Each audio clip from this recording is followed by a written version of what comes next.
The fact that Superman's worst live-action movie uses an idea that had some real potential to be genuinely interesting and engaging makes what actually happened with the film seem even more of a shame looking back. Superman's movie catalog contains some of what are arguably DC's best films, and what are arguably some of the franchise's worst. As a truly iconic comic book character, there are many aspects of Superman that seem hard to get right, especially depending on the story at hand. With that said, though, the film that is widely regarded as the Man of Steel's worst had a story that, realistically, seems like it could have been something special if things had only gone a little differently.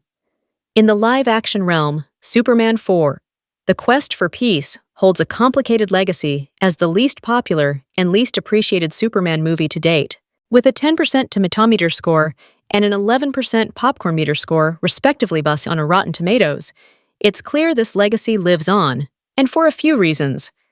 Given the original Superman movie in the series, comparatively, holds 93% and 83% scores with its Rotten Tomatoes results, it's clear a major factor behind the fourth film's unpopularity is how it compares to the 1978 classic. Since Superman the movie holds up so well, the fact its 1987 successor doesn't to the same degree helps explain its reputation somewhat.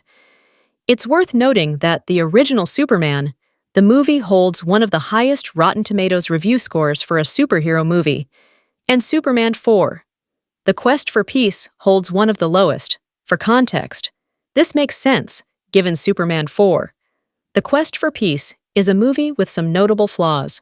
Perhaps the most commonly cited is how the film executes the various intertwining stories that make up its plot in a way that gives it a convoluted feeling, despite the potential that can be glimpsed in parts of the movie.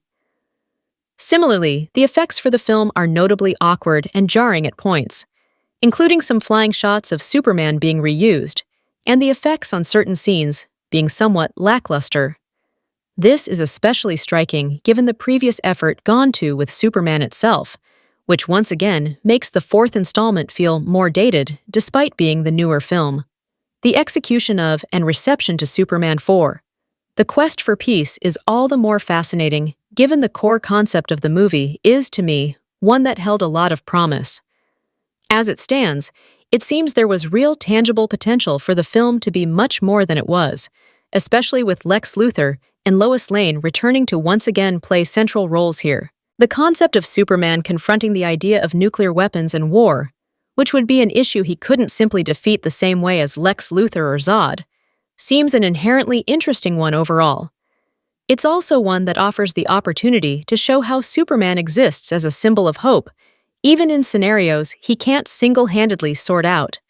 The concept of nuclear war was something that was very much a concern back in the 70s and 80s, but it's also one that is relevant on some levels now, and likely will remain as such in the future. As such, the opportunity for this to have been a Superman movie that remained relevant decades later is also striking. While the heart of the movie would have likely always been Superman fighting Nuclear Man, and this is something that was always arguably bound to be hard to pull off, it doesn't seem impossible that this could have been executed in a way that allowed for a more poignant and lastingly hopeful version of the film.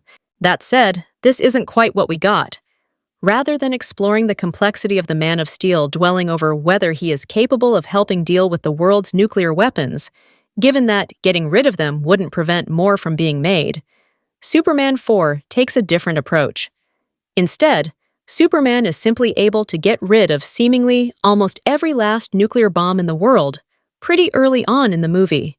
This perhaps isn't helped by the fact that Superman's nuanced and delicate way of dealing with the matter is just collecting the world's nuclear weapons in a big net and throwing them into the sun.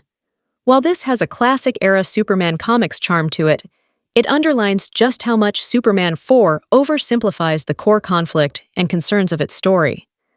Similarly, the way the movie sets up Nuclear Man, who is made from Superman's cloned DNA,